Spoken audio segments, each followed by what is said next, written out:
généralement, les gens qui essayent de contrôler, c'est qu'ils ont eu du succès avec ça. Puis, on connaît des gens contrôlants, puis généralement, les gens qui sont dans le contrôle ont quelques défis sociaux. C'est dur d'être en relation épanouie, autant amitié, travail, amoureux. C'est dur d'être en relation avec des gens qui veulent tout contrôler. J'ai envie d'être heureux, j'ai pas envie de tout contrôler, qu'il y a tellement de variables que je contrôle pas, que si j'essaye de tout planifier à l'avance puis de tout vouloir contrôler chez les autres, bien, je me sens pas bien, je me sens malheureux. J'ai bien beau t'aimer comme personne, si je ressens un bris de confiance, c'est sûr que je vais te le témoigner.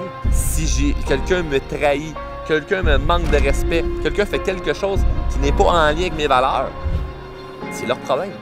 Si vous me perdez dans votre vie, vous êtes perdant. Il y a une énergie par rapport au respect qui est un peu inexplicable, qui fait en sorte que quand tu commences à te respecter toi, ça change beaucoup de choses.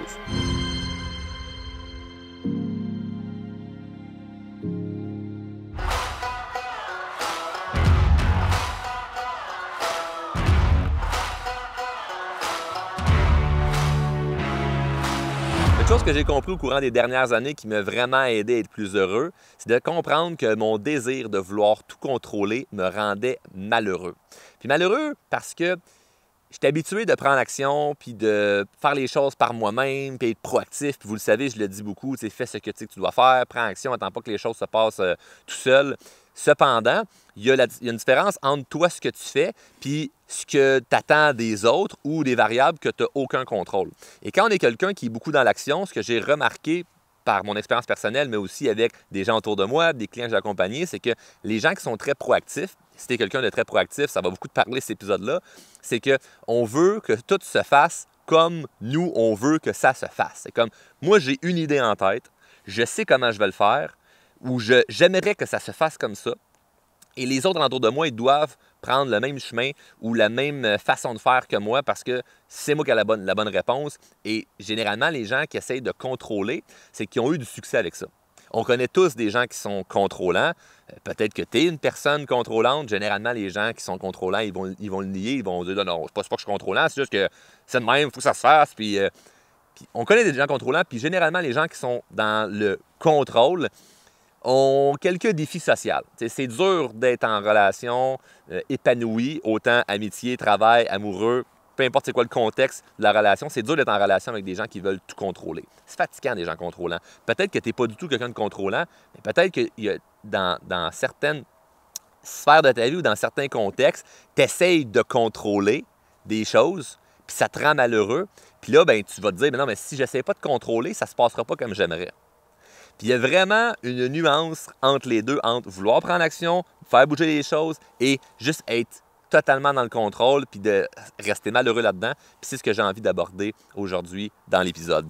Donc, chose que j'ai remarqué au niveau du contrôle des attentes qu'on a envers les autres, c'est que si, par exemple, en tant qu'adulte, je te dis, non, mais moi, quand je délègue quelque chose à quelqu'un ou quand j'attends une réponse d'une personne, je laisse les choses aller, puis c'est pas grave si on ne me donne pas de réponse. Puis c'est comme si j'étais pas vigilant, c'est comme si j'étais immature. Puis parce qu'un adulte, quelqu'un qui se respecte, va dire non, moi, là, quand je commence un projet, ben il faut que ça marche comme ça. Puis si j'ai dit qu'on s'appelait à 8 heures, ben t'es mieux de m'appeler à 8 heures pile, pas à 8 heures et une. Puis on devient un peu strict envers nous-mêmes, on devient strict envers les autres. Puis c'est correct d'avoir des principes, des valeurs, de vouloir suivre ça. Cependant, ce que je remarque avec les années, c'est que j'ai envie d'être heureux, j'ai pas envie de tout contrôler. Puis je remarque qu'il y a tellement de variables que je ne contrôle pas que si j'essaye de tout planifier à l'avance puis de tout vouloir contrôler chez les autres, bien, je me sens pas bien, je me sens malheureux.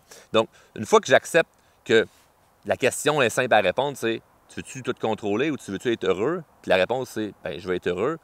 Bien, l'idée du contrôle, c'est pas qu'elle vienne disparaître, puis du jour au lendemain, tu es quelqu'un qui contrôle presque plus rien.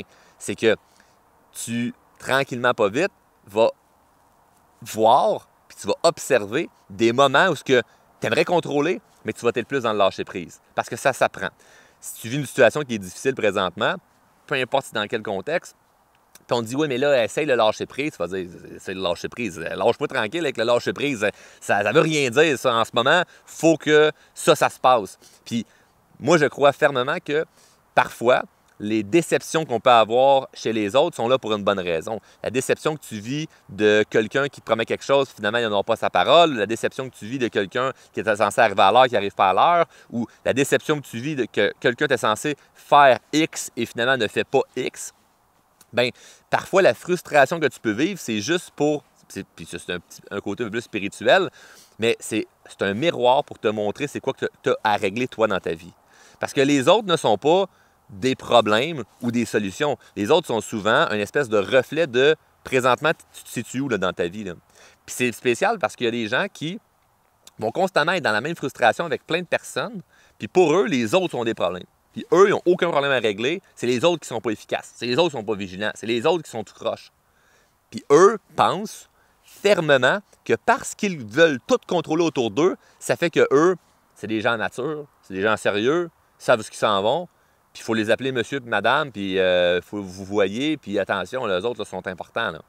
Puis on le voit surtout dans le monde des affaires, on le voit dans certains métiers plus gouvernementaux, des jobs sérieux. C'est comme, non, plus que la personne est sérieuse et elle veut contrôler, plus qu'on pense que cette personne-là est noble dans ce qu'elle fait puis qu'on peut lui faire confiance. Et l'idée en arrière de tout ça, ce n'est pas de dire « faut être pas vigilant puis se laisser aller puis c'est juste être tout le temps go with the flow ».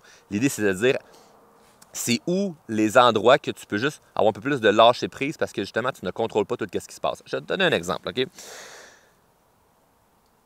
Je me souviens, là, quelques années, quand j'ai commencé Drôlement Inspirant, j'avais quelqu'un qui m'aidait au niveau de ma publicité pour commencer à me faire connaître.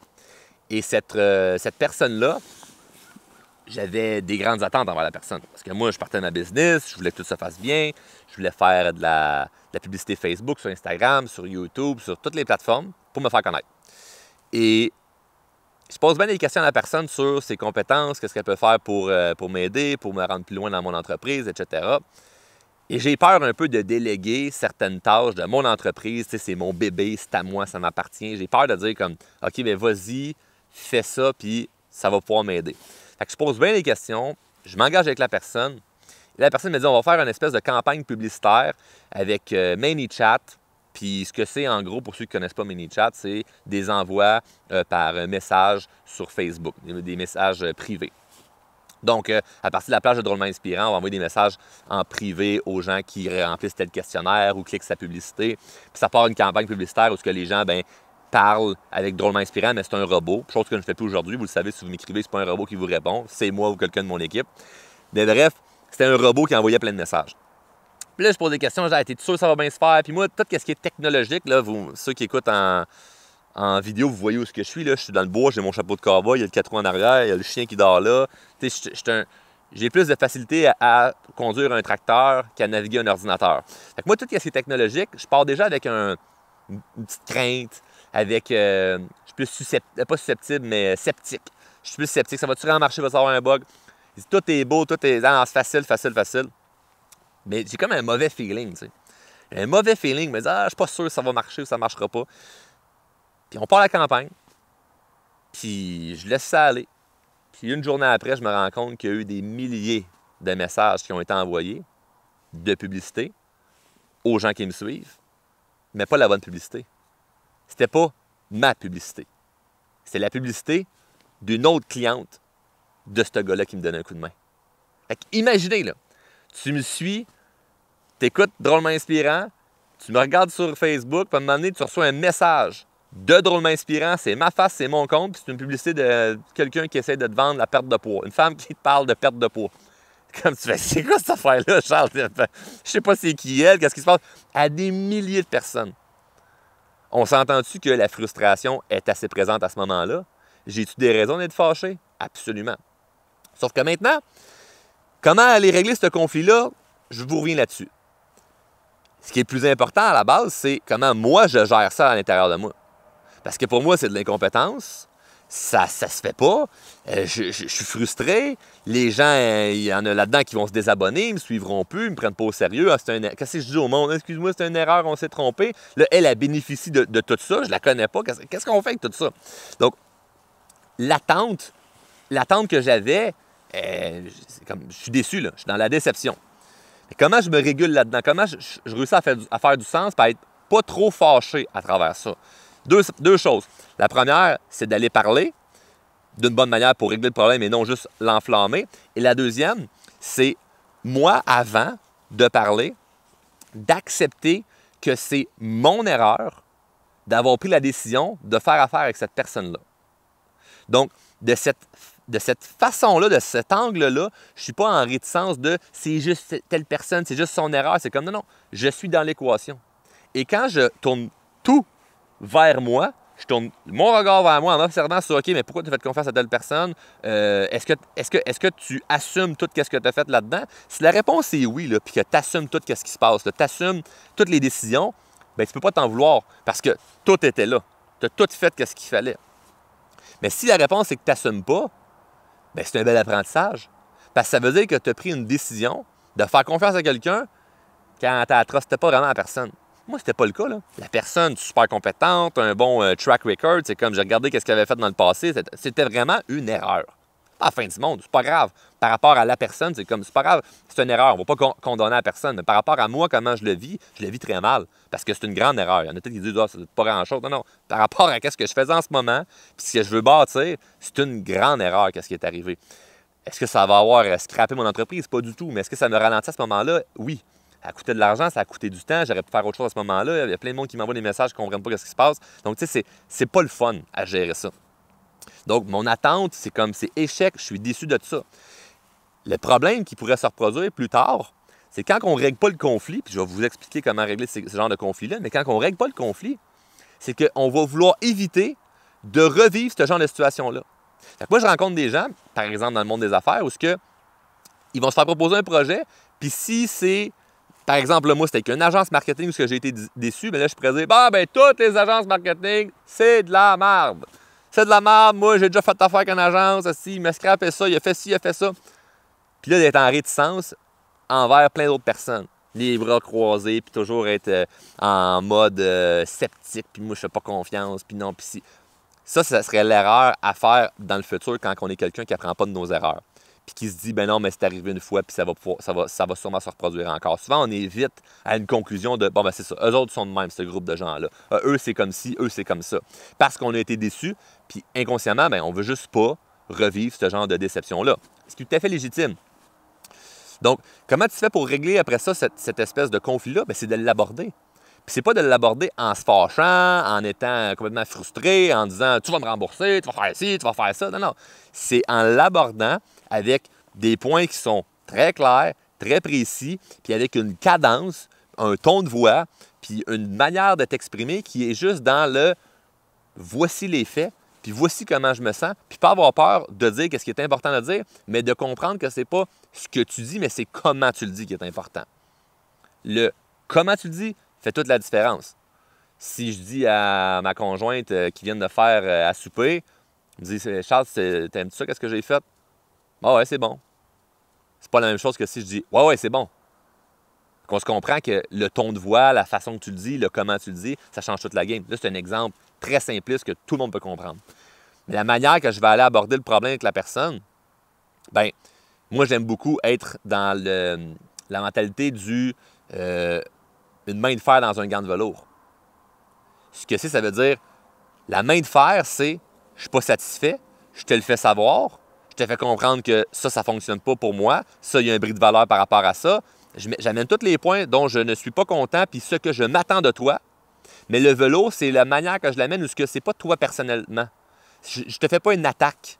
Je suis pas en train de t'insulter. Je suis pas en train de te crier après. Je suis pas en train de te manquer de respect. Fait que le mix des deux fait, bien, je peux pas rien reprocher à Charles parce qu'il m'amène carrément c'est quoi l'enjeu. Il me partage comment il se sent, mais il reste quand même une bonne personne envers moi.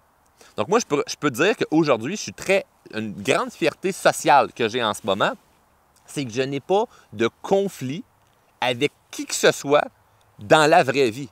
Certes, sur les médias sociaux, il y a sûrement plein de monde qui ne m'aime pas, puis je le vois dans les commentaires sur différents médias sociaux, mais dans la vraie vie, là, des gens avec qui j'ai fait affaire, même des clients qui peuvent avoir fait affaire avec moi puis qui ne sont pas contents, ou un ancien partenaire d'affaires, une ancienne relation amoureuse, n'importe qui, la famille, des amis, des gens que j'ai juste croisés au dépanneur, n'importe qui, je n'ai pas de mauvaise relation avec des gens. Pourquoi? Parce que je m'arrange pour régler les problèmes quand ils sont là, mais surtout, je n'ai pas d'attente envers les autres.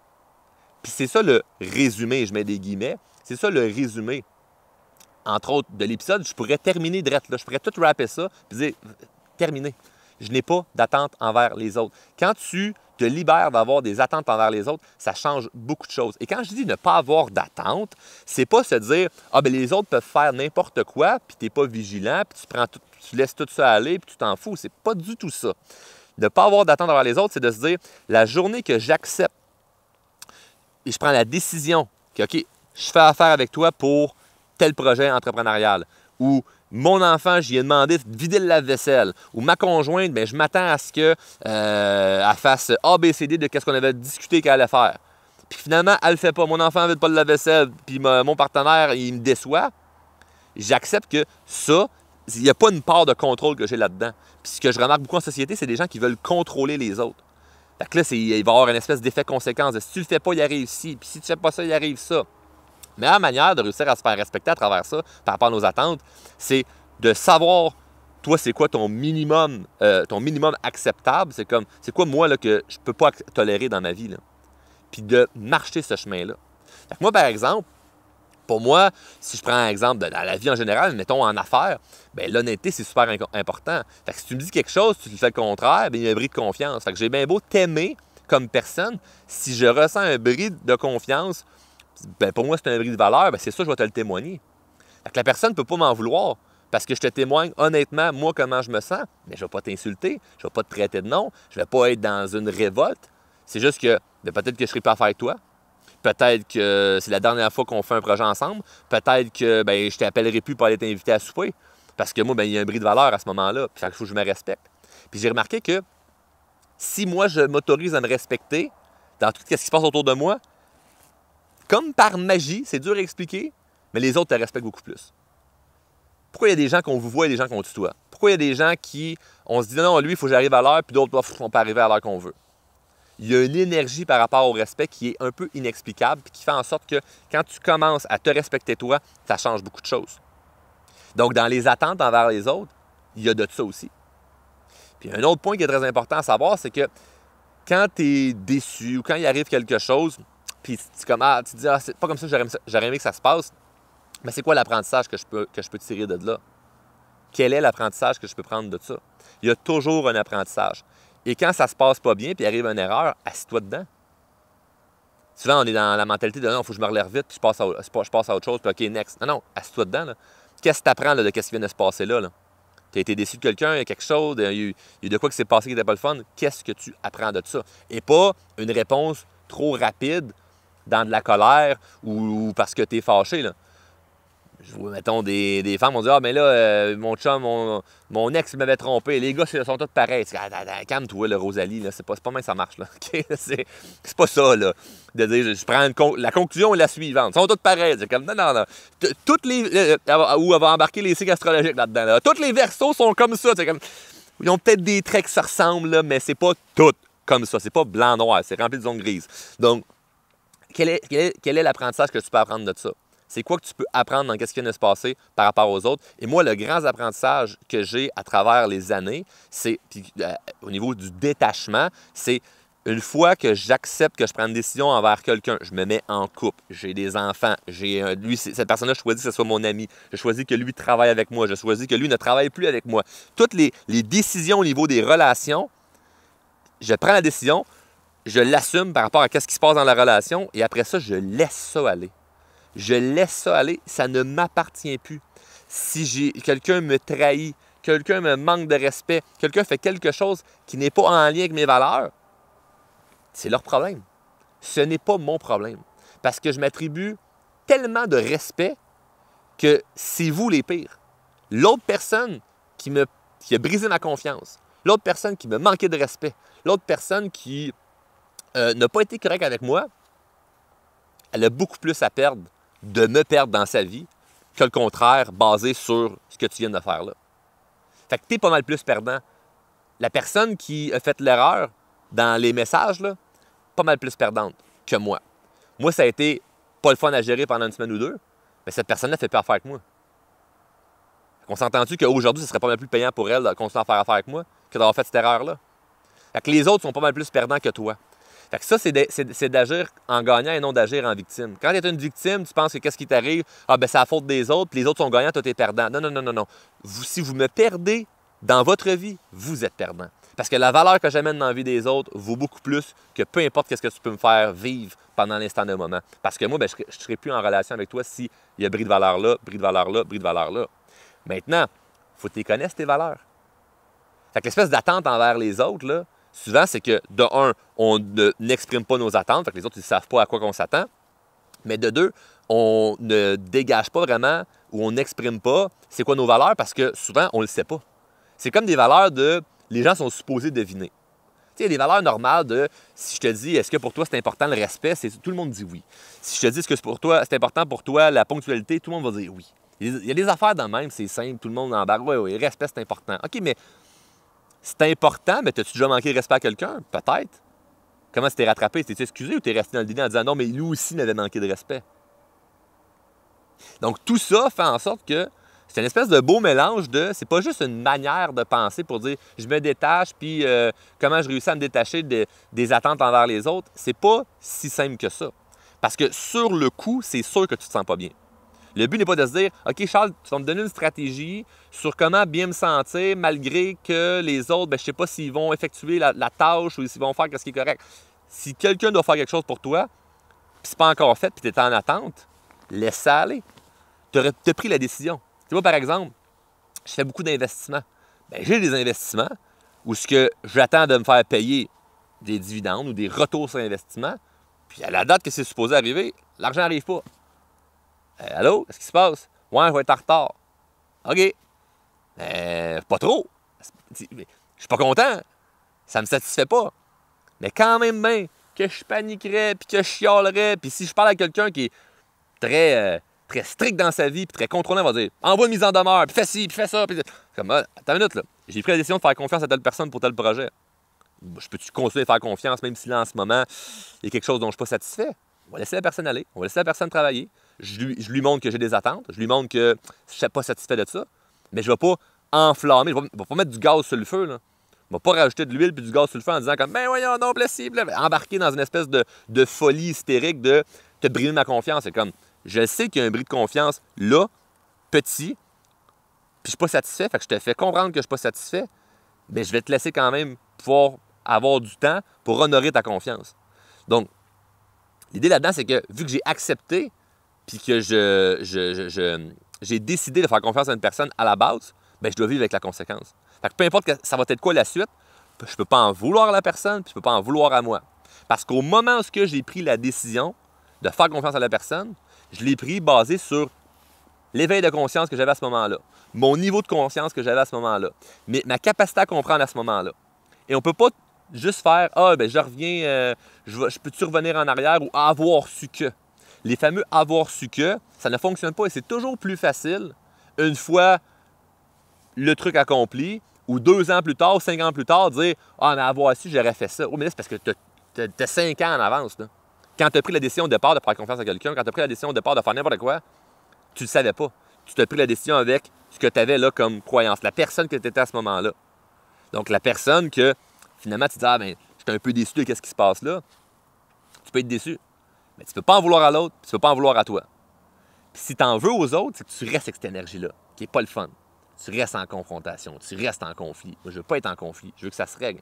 Et généralement, pour ne pas dire presque tout le temps, je vais toucher du bois parce que je suis dans le bois, jusqu'à présent, chaque truc, conflit ou n'importe quelle affaire qui n'est pas le fun d'un point de vue social, je réussis à les régler en agissant de cette façon-là. La main de fer dans le gant de velours où j'ai des attentes, je ne prends pas les choses pour acquis, mais je vais toujours garder du respect. Je ne vais pas t'insulter, je ne vais pas crier, je ne vais pas paniquer, parce que ça n'améliore absolument en rien qu'est-ce qui va se passer. Puis on a l'impression que si on parle fort, bien, les choses vont se régler. La réalité, c'est que quand on parle fort, il n'y a absolument rien qui se règle. À moins que tu sois entre la vie et la mort, tu es dans une situation vraiment, vraiment, vraiment difficile. Là. C'est très rare que quelqu'un va dire « Ah, ben moi, toute ma vie, je me fâche après les autres, là, puis ça me réussit à me rendre très, très, très loin. » Généralement, les gens qui se rendent loin dans la vie, ben ils ont un tempérament peut-être un peu plus calme dans des situations qui peuvent être conflictuelles. Très rare quelqu'un qui panique à rien va régler des problèmes facilement. Personne qui réussit à prendre un pas de recul, être plus mature émotionnellement, puis prendre le temps de réfléchir à ce qu'elle va dire, souvent c'est là qu'on réussit à avoir des gens qui trouvent des bonnes solutions. Donc, comment mieux gérer nos attentes envers les autres? Il n'existe pas de recette miracle. Est-ce que j'ai été déçu par les autres? Oui. Est-ce que je vais continuer d'être déçu envers les autres? Absolument. Et c'est pas en voulant contrôler les autres que je vais me sentir mieux, puis c'est pas en voulant contrôler les autres que nécessairement les autres vont se laisser faire, puis que je vais arriver à ce que je souhaite. Si tu souhaites contrôler les autres, assure-toi d'une chose, c'est que tu vas être malheureux là-dedans, tu vas avoir un semblant d'être heureux quand les choses vont se passer comme tu aimerais, puis les choses vont continuer à ne pas se passer comme tu aimerais parce que c'est ça la vie. Et malheureusement, si tu continues cette cadence-là à faire ça, puis à penser que non, quand tel problème va être réglé, tout va bien aller, bien, tu vas te rendre compte que quand le problème est réglé, bien, il y en a un autre, puis il y en a un autre, puis il y en a un autre, puis il y en a un autre. Puis il faut assumer nos décisions. Et c'est d'ailleurs le sujet qu'on va traiter au prochain épisode. Merci d'avoir été là. Je vous dis à bientôt. Prochain épisode, on traite un sujet que vous allez aimer.